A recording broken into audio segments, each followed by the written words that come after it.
목사님께서 아주 거창하게 소개해 주셨는데, 저는 영락교회에 있으면서 우리 김원석 목사님과 믿음의 교제, 말씀의 교제, 또 삶의 교제를 아주 오랫동안 많이 나누었습니다. 그리고 지금까지 함께 연락하고 소통하고 또 은혜 받고 또 주고 있는 그런 관계입니다.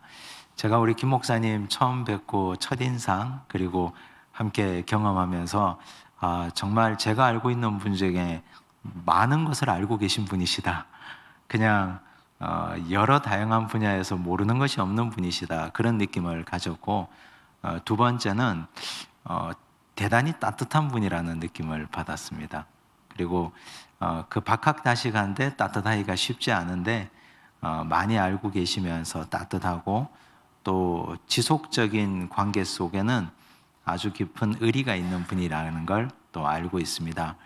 하나님을 향한 사랑과 열심이 특별하고 또 교회를 향한 기도의 눈물이 있는 우리 목사님과 함께 목양하고 또 그 양으로 또 이 교회에서 섬기고 계신 우리 성도님들 얼마나 복되고 귀한 줄 모르겠습니다. 저는 오늘 양산에서 9년 동안 있다가 대전에 와서 말씀을 전하는데, 제가 양산에 내려가서 9년 동안 눈 구경을 한 번도 못했습니다. 거기는 눈 오는 동네가 아닙니다. 눈은 TV로만 봤지 근 10년 동안 눈을 한 번도 못 봤는데 오늘 드디어 눈을 맞고 눈을 보게 돼서 너무 행복하고 즐겁습니다. 하늘에서 내리는 눈처럼 하나님 은혜가 오늘 이 밤 이 자리에 함께 임할 줄로 믿습니다. 그런 신년 말씀 잔치의 자리가 오늘 이 밤이 되고 또 이어지는 3일 내내 함께 이어지기를 간절히 바랍니다. 오늘 주제는 공동체가 가지는 승리를 주제로 잡았습니다. 올해 우리 대닥 한빛교회 방향이 모임이라는 말씀을 제가 들었고, 오늘 와서 뒷 배경을 보니까 모임이라는 말이 아주 선명하게 들어오는데, 모임을 공동체라고 본다면 그 공동체가 궁극적으로 추구해야 될 건 승리가 아닌가. 결국 우리가 하나님의 백성으로 믿음의 자녀로 살아가는데 공동체는 승리를 추구해야 되는 백성들이 아닌가 하는 주제의식을 가지고 오늘 이 말씀 통해서 승리라는 주제로 함께 하나님 말씀을 나눠보려고 합니다. 우리 한국전쟁 당시에 남북한 병력의 차이가 상당했습니다. 수치적으로 우리가 기억은 못할 텐데 그 당시 남한의 지상군이 약 10만 정도 되었다고 합니다. 그런데 그때 북한의 지상군은 약 19만 정도 됐습니다. 우선 2배 차이가 나지 않습니까? 그 전차로 따지면 그 당시 남한에는 전차가 한 대도 없었고 저 북한의 전차가 242대나 있었답니다. 비행기로 따지면, 전투기로 따지면 남한의 비행기가 21대가 있었고 저 북한의 비행기가 211대가 있었습니다. 그 당시만 하더라도 전쟁은 숫자로 하는 것이었습니다. 현대전은 그렇지 않지만 그 당시 한국전쟁 당시만 하더라도 지상군의 규모가 압도적이었고 전차나 이 전투기의 규모가 상대가 안 되는 상황이었는데, 그런데 우리는 이곳에서 신앙생활을 하고 있고 자유 대한민국을 누리고 있습니다. 이건 전적인 하나님의 은혜 아니겠습니까? 그런데 그 이전으로, 더 이전으로 거슬러 올라가 보면 고대의 전쟁은 말할 것도 없습니다. 고대 전쟁이야말로 진짜 숫자로 하는 겁니다. 물량 공세가 전쟁의 승패를 가를 정도로 숫자가 많으면 무조건 이기고 보는 전쟁 아니겠습니까?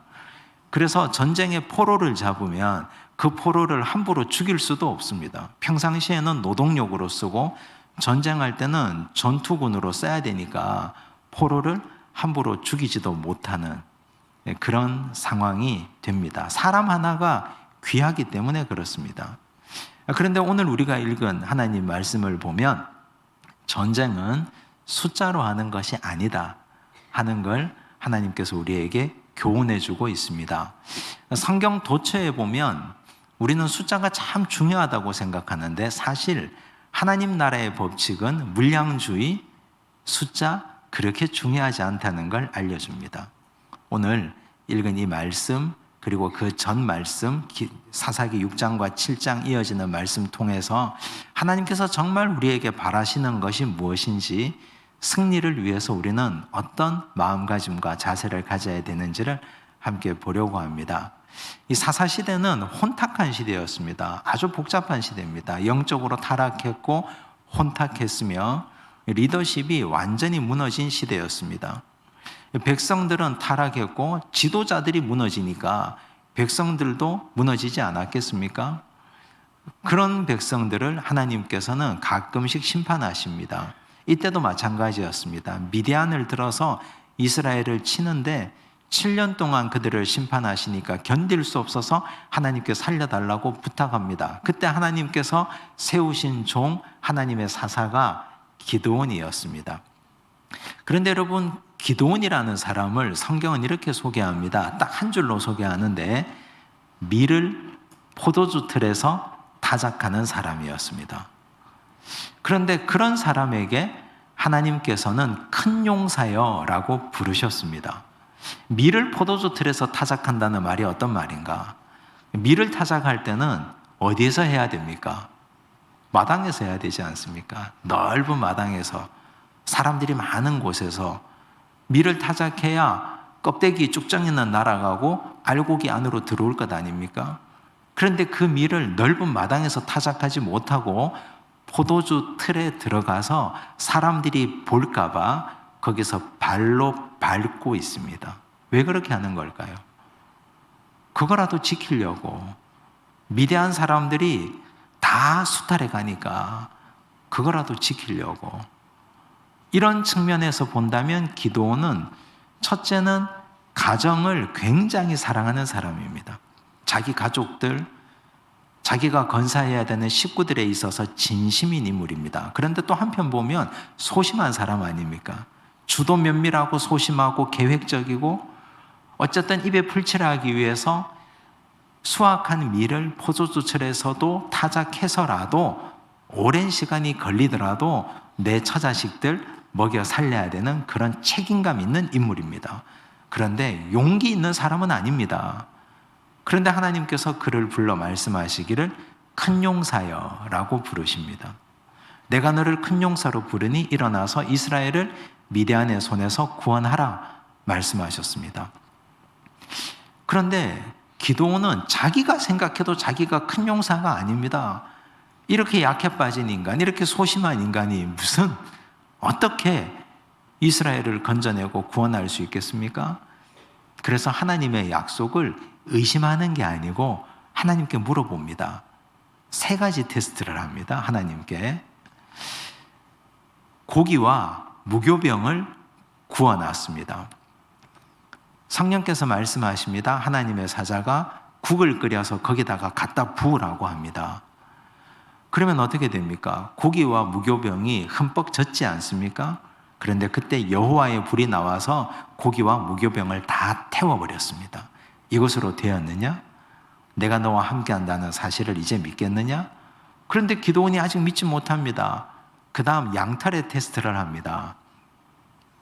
양털 한 뭉치를 뭉쳐서 마당에 놓고, 하나님, 하늘에서 이슬이 내려서 이 양털만 젖게 하십시오. 주변은 그냥 깨끗하게 해주십시오. 그러면 제가 믿겠습니다. 하나님 그렇게 해주셨습니다. 그런데도 믿지 못합니다. 이제 슬슬 불안해지기 시작합니다. 3번째 테스트를 합니다. 그러면 하나님 이번에는 반대로 양털만 뽀송뽀송하게 그대로 있고 주변 마당만 젖게 해주십시오. 하나님 그것도 그대로 해주셨습니다. 그런데 이런 식으로 하나님께 계속 질문하고 물어가는 기드온을 보면 우리가 불안합니다. 왜냐하면 갑자기 하나님이 내 이놈 이럴까 봐, 왜 자꾸 의심하느냐고 할까 봐, 왜 자꾸 이런 식으로 내 은혜를 믿지 못하느냐고 할까 봐. 그런데 하나님은 거기에 대해서 한 말씀도 하지 않으시고 다 들어주셨습니다. 3가지 전부 다를. 왜 그러셨을까요?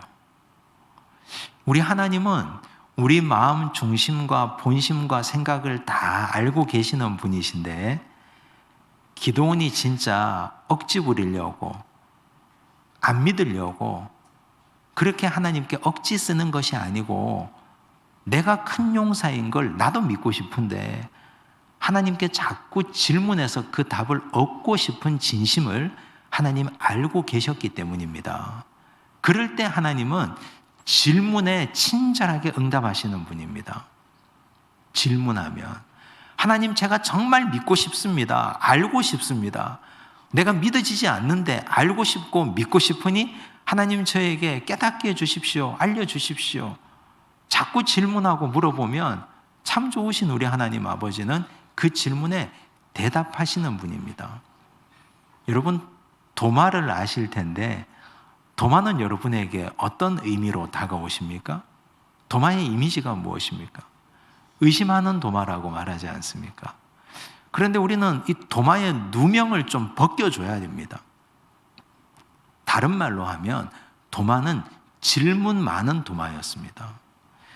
요한복음 14장을 보면 우리 예수님께서 이런 말씀을 하십니다. 제자들에게 내가 어디로 가는지 너희가 안다고, 내가 먼저 가서 처소를 예비하러 가노니 너희는 나중에 와서 나와 함께 거하자고 합니다. 그 길을 너희가 안다고 말씀하셨습니다. 그런데 제자들이 전부 다 꿀먹은 벙어리처럼 한마디도 하지 않고 예수님 앞에 그대로 있습니다. 모르는데, 사실은 모르는데 입을 열어서 모른다고 말할 수 없는 무거운 분위기입니다. 왜냐하면 요한복음 전장 13장에 보면 예수님께서 제자들의 발을 씻어주신 사건이 나오지 않습니까? 분위기가 무겁게 가라앉아 있습니다. 선생님이 제자들의 발을 씻었습니다. 그 앞에 무릎을 꿇고 뭔가 큰일이 일어나는 것 같은 분위기. 예수님께서 이 밤이 지나고 시간이 지나서 십자가에 달린 어린 양으로 하나님 앞에 가시는 그 장면, 이제는 이별해야 되는 그 시점, 그런 분위기에서 제자들 누구도 입을 열어 묻지 못합니다. 예수님 모르겠습니다. 도대체 그 길이 어디입니까? 그런데 그때 침묵을 깨고 도마가 묻습니다. 예수님 모르겠는데요? 그 길을 우리가 어떻게 알겠습니까? 모르겠습니다. 이 질문에 대한 주님의 응답이 무엇입니까? 요한복음 14장 6절, 우리가 잘 아는 유명한 구절, 내가 곧 길이요 진리요 생명이니 나로 말미암지 않고는 아버지께로 올 자가 없느니라. 여러분, 이 주옥 같은 말씀이 도마의 질문에서 나왔다는 것, 우리는 거기에 대해서 도마에 감사해야 됩니다. 이 대답이 없었더라면 요즘 이 시대에 종교다원주의의 거센 도전을 어떻게 막아내겠습니까? 종교다원주의자들 말하지 않습니까? 어디로 가든지 산 꼭대기에 올라가고 정상에 가면 다 만난다고. 등산하는 코스가 A 코스만 있는 게 아니고 B 코스, C 코스 다 있는데 부처님을 믿어도 정상에 가면 만나고, 마호멧을 믿어도 정상에 가면 만나고, 나를 믿어도 정상에 가면 만나는데 굳이 왜 예수냐고. 그런데 그 질문에 대해서 대답할 수 있는 유일한 성경 구절이라고 한다면 요한복음 14장 6절, 내가 곧 길이요 진리요 생명이니 나로 말미암지 않고는 아버지께로 올 자가 없느니라.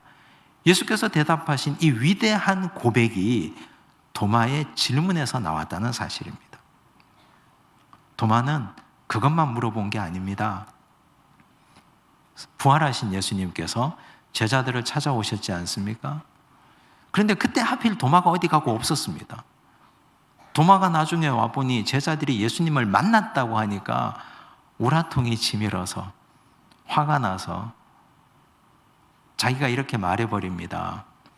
내가 예수님의 못자국 난 손을 만져보기 전에는, 창이 들어간 허리에 손을 넣어보기 전에는 예수님의 부활을 믿을 수 없다고. 그 말이 믿지 않겠다는 말입니까? 아니면 나도 만나고 싶다는 말입니까? 만나고 싶다는 말 아닙니까? 예수께서 다시 찾아오셨습니다. 만져보라고 합니다. 내 손을 만져보라고, 내 허리에 너의 손을 넣어보라고, 그리하여 믿음 없는 자가 되지 말고 믿는 자가 되라고 말씀하셨습니다. 예수님이 도마를 지극히 사랑하셨기 때문입니다. 그 어디에 예수님께서 도마를 질책하거나 나무라시거나 책망하신 구절이 어디에 있습니까? 의심 많은 도마가 아니라 질문 많은 도마입니다. 여러분, 하나님의 공동체는 질문이 끊이지 않아야 됩니다. 교회 공동체 모임 속에는 건설적인 질문, 알고 싶은 질문, 깨닫고 싶은 질문, 하나님의 나라를 갈망하는 질문, 기도원처럼 하나님 내가 어떻게 큰 용사입니까? 이렇게 소심한 인간이 도마처럼 예수님 제가 모르겠는데요? 이런 질문이 넘쳐나는 공동체가 건강한 공동체 아닙니까? 여러분, 우리의 모임 가운데 묻고 대답하고 질문하고 대답하고 하나님의 나라를 꿈꾸는 자들이 함께 모여서 하나님의 말씀을 가지고 토론하고 함께 밤을 새고 내 삶을 가지고 하나님의 말씀을 뒤져보면서 답을 찾는 그런 질문과 대답이 이 공동체 안에 가득 차고 넘치기를 간절히 바랍니다. 재작년쯤 됐는데요, 저희 교회에 한 젊은 집사님께서 자기 아들이 고등학교 2학년이라는데 절 찾아오시겠답니다. 아들을 데리고. 그래서 제가 그랬죠. 집사님이 뭐 저 찾아오시는 건 괜찮은데 고등학생 2학년 남자아이가 담임 목사를 만나고 싶어 할까요? 뭐 만나겠다고 하면 얼마든지 오십시오 했더니 왔어요. 근데 그때 그 부모와 누나와 또 그 친구가 같이 왔습니다. 고등학교 2학년짜리 덩치가 아주 큰 아이입니다. 근데 와서 제가 이 아이가 저에게 할 말이 있다 그래서 해보라고 했더니 부모님이 좀 밖에 나가 계시면 좋겠다 해요. 다 나가라 그랬어요. 누나도 다 나가고. 저하고 둘이 앉았는데 이 아이가 저에게 하는 말이, 목사님 저 제발 교회 좀 안 나오게 저희 부모님 설득해 주세요. 저에게 그 부탁을 하는 거예요. 진지하게, 아주 진지하게. 아니, 제가 그런 질문은 상상을 못 했거든요, 사실은.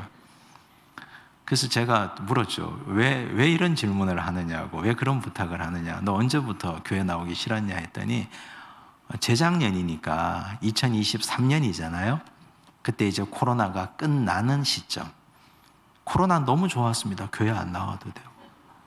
너무 좋았습니다. 그냥 교회 안 가도 되고 그냥 집에서 영상 틀어놓고 그거 돌리면 되고. 근데 이제 코로나 끝나서 교회 끌려오는 게 너무 괴롭고 힘듭니다. 제발, 저는 안 믿어지니까, 믿고 싶지도 않으니까 저희 아버지 어머니 설득해서 제발 폭력적으로 저 좀 데려가지 말게 해주세요. 제가 알고 싶었습니다. 너 언제부터 교회 나가기 싫었니? 그러니까 중학교 1학년 때부터라 그러더라고요. 정확하게 말하면 중2부터 교회를 끊기 시작했고 그때부터 코로나가 마침 닥쳤는데, 그런데 중1 때부터 시작됐답니다. 그냥 중2병 정도가 아니고 이 친구가 학교에서 궁금한 게 있었습니다. 학교 가니까 과학도 배우고 생물도 배우고 또 과학적 사고가 지식이 늘어나기 시작하니까 교회 와서 전도사님에게, 교회학교 선생님에게 진화에 대한 질문을 한 거죠. 빅뱅에 대한 질문도 하고. 과연 이 친구 질문이 그대로예요. 하나님이 빛이 있으라 하셨는데 그 빛이 빅뱅에 펑 할 때 그 빛입니까? 아니면 그 빛은 어떤 물리적인 해달, 별의 빛입니까? 첫째 날 빛을 창조하셨는데 왜 넷째 날 해달별을 또 만드셨습니까? 뭐 이런 질문이요. 중학교 1학년짜리 질문이에요. 근데 그 질문을 대하는 교회학교 교역자와 선생님의 대답이 어땠을까요? 야, 그게 너 구원하고 무슨 상관이야? 닥치고 믿어 그냥.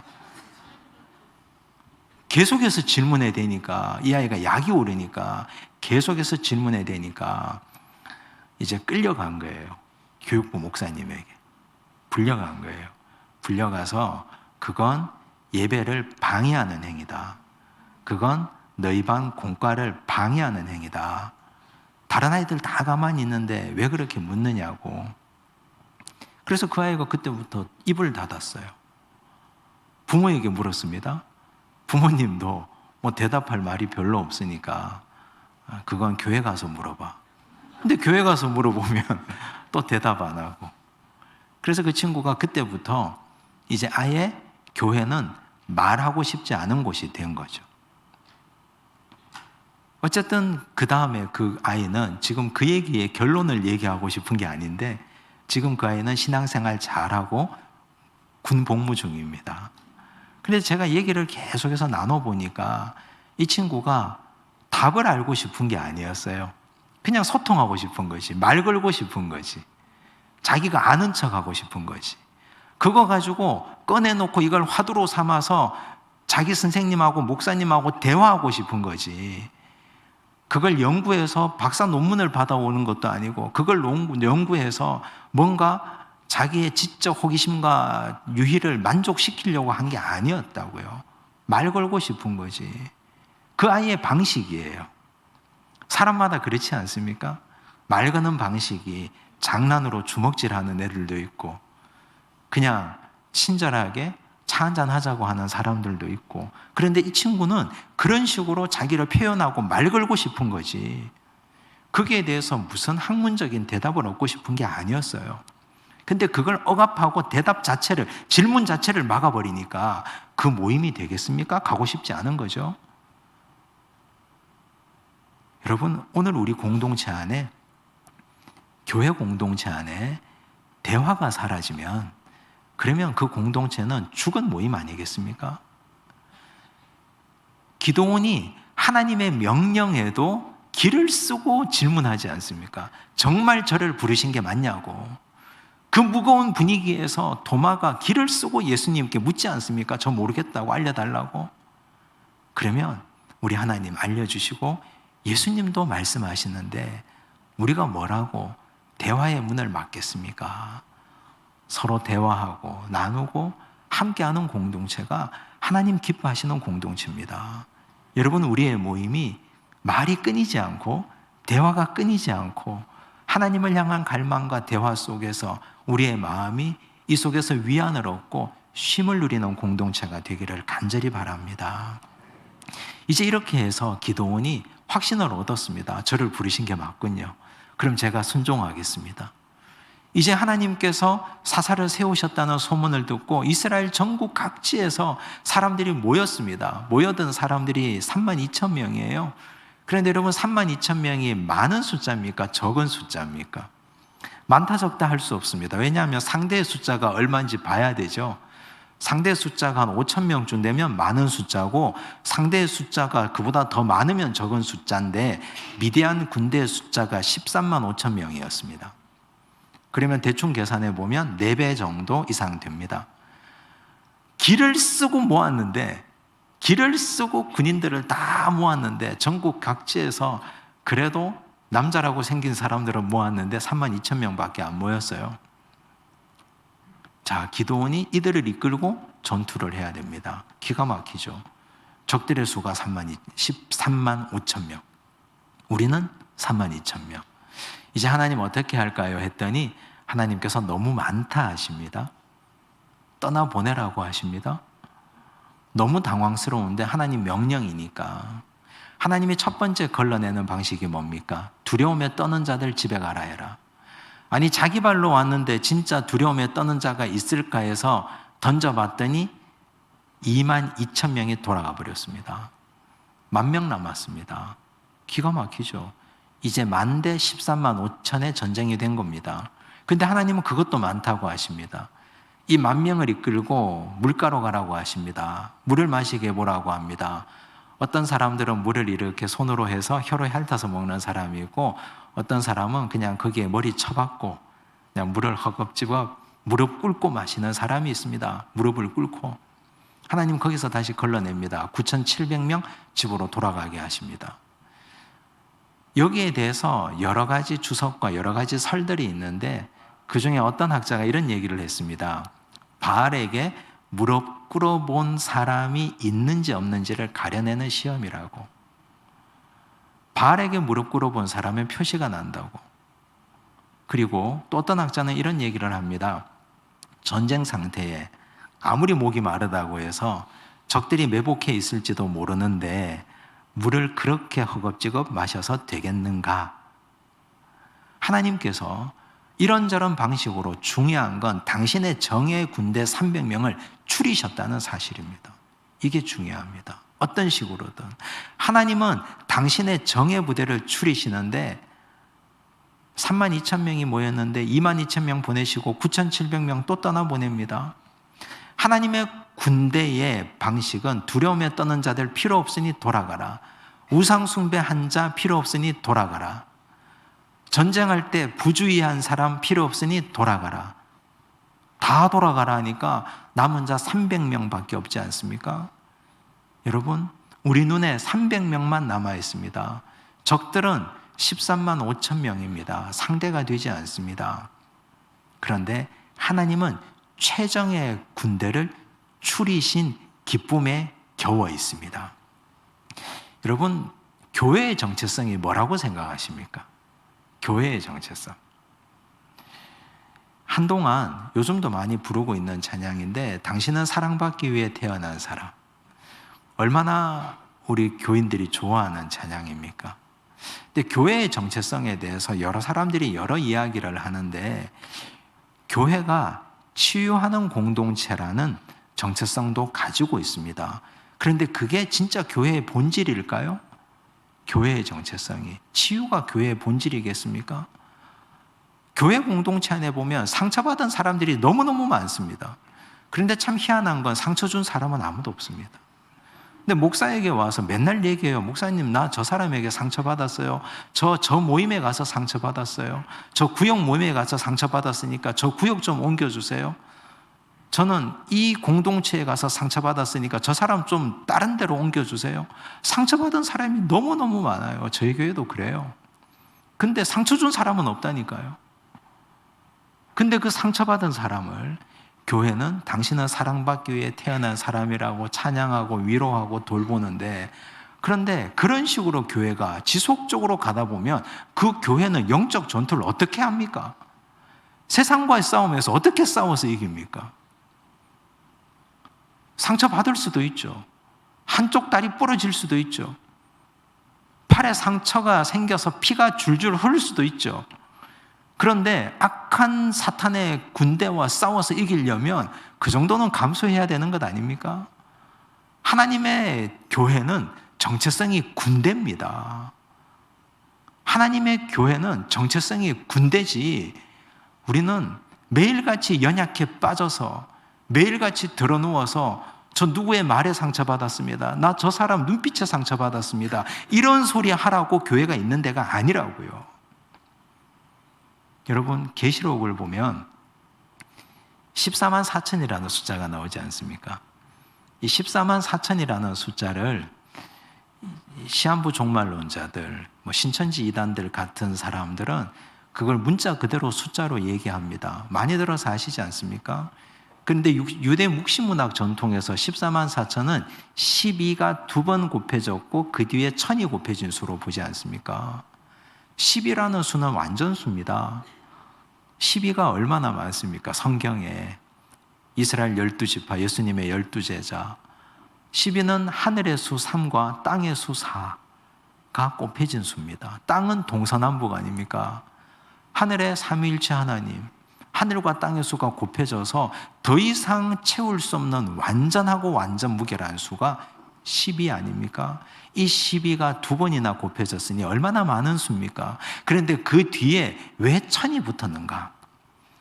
이 뒤에 붙은 1000의 의미가 무엇인가?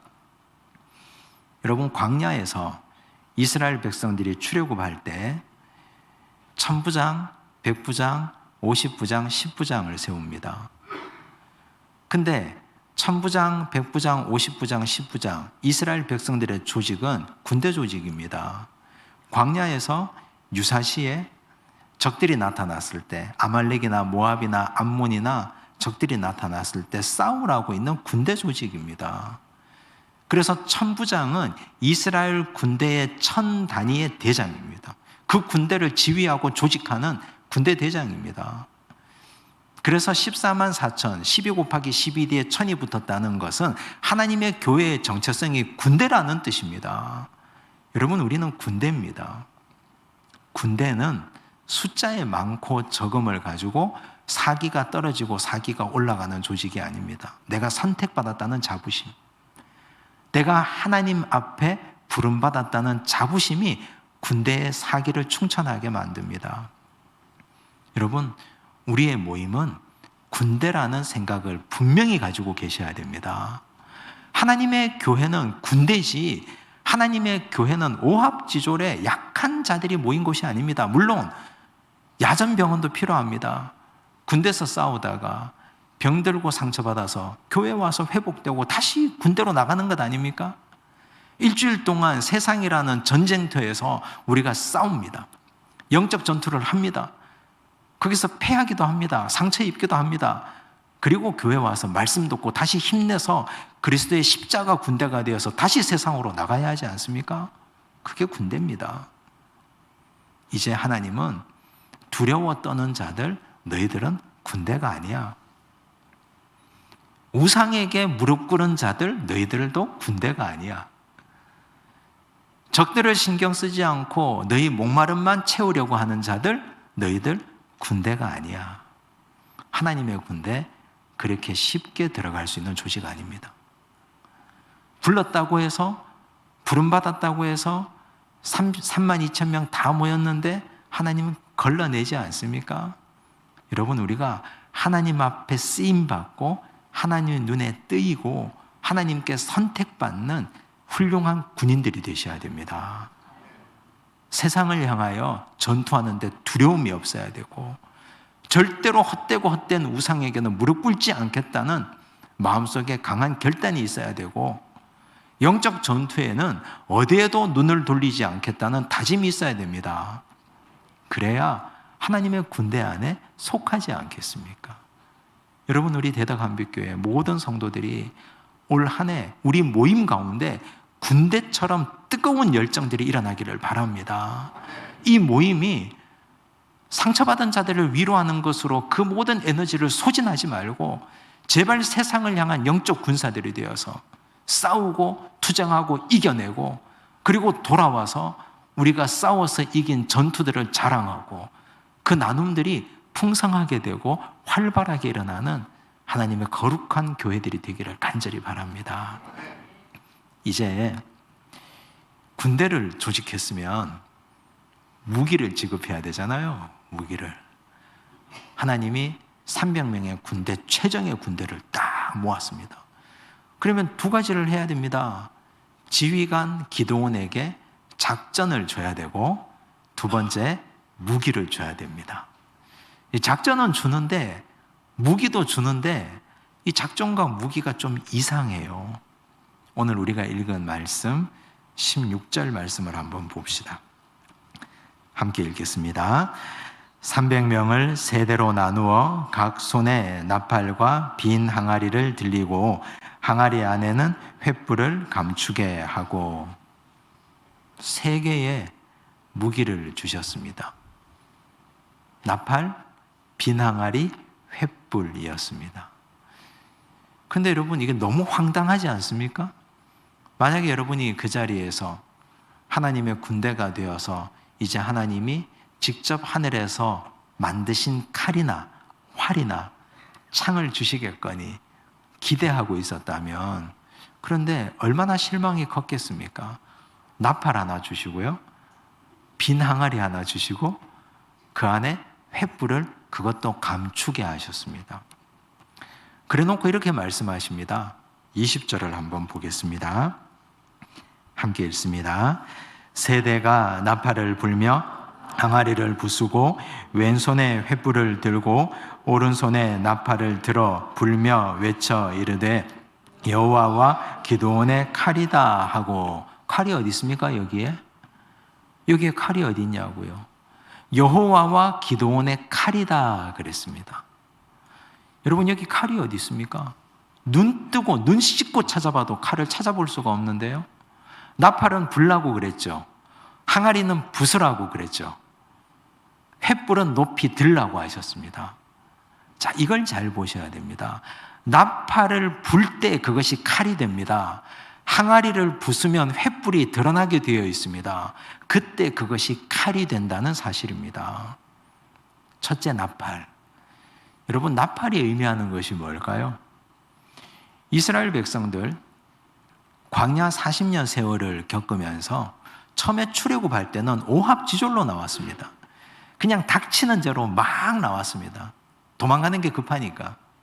이제 시내산 아래에서 하나님께서 십계명도 주시고 율법 주시고 거기에서 성막을 짓게 하시고 그 다음에 행군하게 하실 때, 그때는 성막을 중심으로 세 지파 12지파가 함께 진영을 갖추어서 행군하는데, 그때 하나님이 그들에게 명령하신 것이 있습니다. 나팔 명령입니다. 전쟁할 때 나팔 불게 하셨습니다. 그리고 모일 때도 나팔을 불게 하셨습니다. 이스라엘 백성들이 남자만 60만 명이 행군했습니다. 여자, 노인, 어린아이까지 하면 그 수가 어마어마합니다. 그런데 그 많은 사람들에게 사람의 목소리로 명령을 내리는 건 한계가 있으니까 나팔을 불게 하십니다. 나팔을 불면 야영할 때 텐트 치고 그냥 밥 먹고 있다가도 빨리 챙겨서 전쟁 대열로 움직여야 됩니다. 나팔을 불면 적이 나타났다는 신호니까 일어나야 됩니다. 여러분, 그래서 나팔은 영적 각성입니다. 지금까지 잠들어 있던 이스라엘 백성들이요, 그들을 향하여 영적 각성의 나팔을 불라는 뜻입니다. 영적 각성의 나팔이 불려질 때 그것이 여호와의 칼이 됩니다.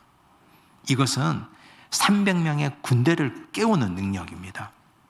두 번째, 항아리입니다. 항아리는 깨트리라고 했습니다.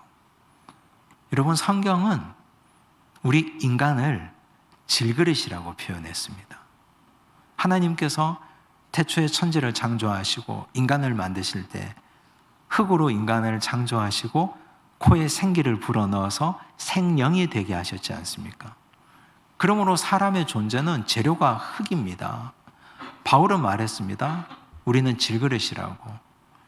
고린도후서 4장을 보면 질그릇 속에 보배를 품고 있다고 말씀하셨습니다. 우린 질그릇입니다. 그런데 참 놀라운 사실은 이 항아리 속에 횃불이 감춰져 있다는 사실입니다. 여러분, 횃불, 빛이 곧 그리스도 아닙니까? 요한복음 1장을 보십시오. 요한복음 8장도 보십시오. 이 빛은 곧 그리스도라고 했습니다. 빛은 곧 생명이고 빛은 예수 그리스도입니다. 항아리인 우리가 깨어져야, 항아리인 우리가 박살나야, 그래야 빛 대신 그리스도가 나타납니다. 질그릇 같은 내가 깨어지지 않겠다고 철옹성같이 나를 지키고 보호하고 있으면 예수 그리스도께서 빛으로 그 속에서 나타나실 수가 없습니다.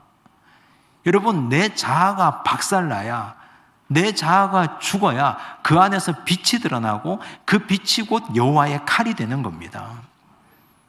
이게 칼입니다. 이게 여호와의 칼이고 이것이 기드온의 칼입니다. 그거 순종해야 됩니다.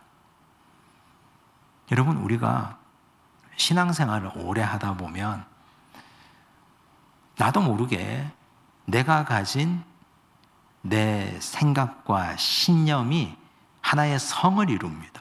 이게 옳다고만 생각합니다. 이거 아니면 죽음을 달라. 나는 이게 철저하게 옳다고 생각합니다.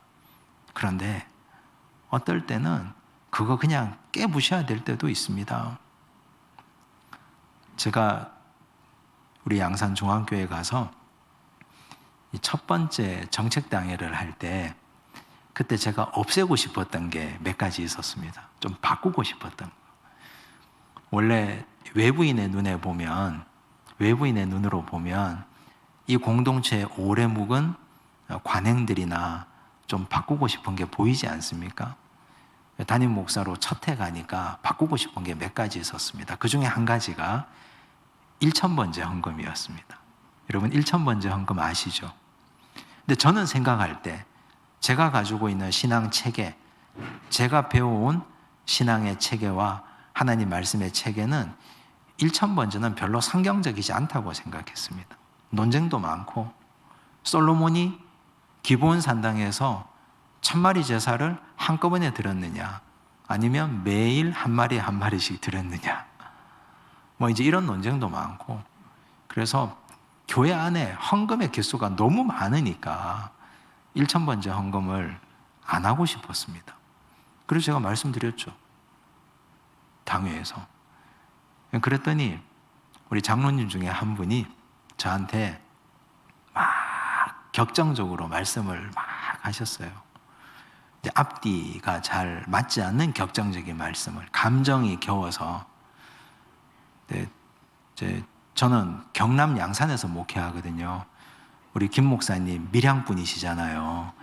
근데 경남 분들이 좀 마음이 급해지면 말이 빨라집니다. 그리고 억양이 막 세지고, 그리고 흥분하면 앞뒤가 막 없어집니다. 근데 제가 가만히 들어보니까 이 내용이 그래요. 내용이 본인이 너무너무 오랜 병을 앓았습니다. 큰 병을 앓았습니다. 근데 그 병에서 고침받고 그 병을 투정하고 이겨내는 과정이 굉장히 길었는데, 그때 새벽에 1000번째 예물 드리는 걸로 나의 신앙 고백을 했다는 겁니다. 이분이. 그래서 본인은 지금 생각할 때 내 1000번째를 하나님께서 받으셨고, 그래서 내가 병이 나았다고 믿는 거예요. 그러면서 말미에 그런 말씀을 하셔요. 목사님은 신학도 배우고 많이 알고 많이 배워서 그렇게 생각하셔서 이거 없애버리면, 그럼 지금까지 제가 믿어왔던 건 뭡니까? 그 말씀에 제가 마음이 확 무너지더라고요. 목사가 아는 척 했구나. 목사가 잘난 척 했구나. 그거 1000번째 헌금하게 놔두지, 그냥. 헌금하면 교회 재정도 늘어나고 좋은데 놔둘 걸 그냥. 괜히 이거 얘기해서 우리 장로님 마음을 아프게 했구나. 그래서 제가 생각해 보겠다 그랬어요. 그 자리에서 잘못됐다고 말은 못하고, 그래도 자존심이 있어서. 그리고 일주일 뒤에 다시 당회해서 죄송하다 그랬습니다. 그냥 그대로 두자고 그랬어요. 그게 죽고 사는 문제도 아닌데 그거 한번 깨어지는 게 뭐라고, 그거. 근데 저는 그 전까지는 제가 담임 목회를 가서 만약 이 교회가 1000번째 헌금을 하면 반드시 깨부수리라, 반드시 없애버리리라, 이런 생각을 대단히 확고하게 가지고 있었거든요. 근데 아니나 다를까 하니까 그 교회가 하고 있는 거예요. 그래서 그걸 타겟으로 삼아서 얘기했는데 제가 깨졌습니다. 근데 여러분, 우리는 항상 깨어질 각오를 하고 살아야 됩니다. 내가 가지고 있는 신념체계, 그거 성경이 말하는 복음의 진리와 비진리의 문제가 아니라면, 그거 정말 죽고 사는 문제가 아니라면, 그게 이단과 이단이 아님을 가르는 문제가 아니라면, 하나님께서 말씀하신 진리의 문제, 그 이상 그 이하가 아니라면 얼마든지 우리는 양보하고 부서지고 깨어질 각오가 되어 있어야 됩니다. 그런데 그게 뭐라고, 서로 대화하다가 토론하다가 기분 나쁘고 자존심 상한다고 그거 붙들고 있어서 남에게 상처 주고 서로 그 모임 깨어지고 서로 얼굴 안 보고 기분 나쁘게 평생을 살겠습니까? 여러분, 내가 깨어지면, 내가 무너지고 내가 박살나면, 별것 아닌 것 같은 질거리 항아리가 박살나면 그 안에서 그리스도가 나타납니다. 그 안에서 빛 대신 횃불이신 그리스도가 나타납니다. 그러면 그게 칼이 되는 겁니다. 그 칼을 가지고 이제 우리가 전쟁할 수 있는 겁니다.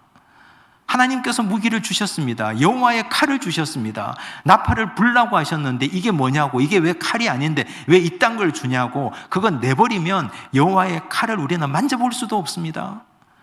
나의 자아와 나의 지금까지 쌓아왔던 철학과 내 신념 체계가 완전히 박살나고 무너지지 않으면 그 안에서 빛 대신 그리스도가 나타날 수 없습니다. 그러면 하나님께서 우리에게 주신 칼을 우리는 한 번도 써볼 수가 없습니다.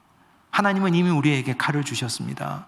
영적 전쟁을 할 수 있는 무기를 우리에게 이미 허락해 주셨습니다. 영적 각성의 나팔을 우리에게 주셨지 않습니까? 복음을 전할 수 있는 입을 주셨습니다. 마음의 열정을 주셨습니다. 그러면 열정으로 복음을 전하고 기도하고 전도해야 됩니다. 하나님께서 우리에게 이미 질그릇 같은 육체를 주셨고 별것 아닌 내 신념을 주셨는데 그거 다 무너지고 그거 다 박살나야 됩니다. 그러면 칼이 내 손에 쥐어집니다.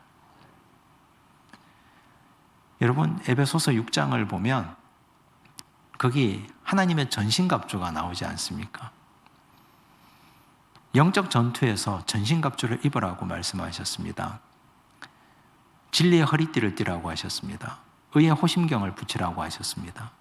평안의 복음이 준비한 것으로 신을 신으라고 하셨습니다. 믿음의 방패를 가지라고 하셨습니다. 구원의 투구를 쓰라고 하셨습니다.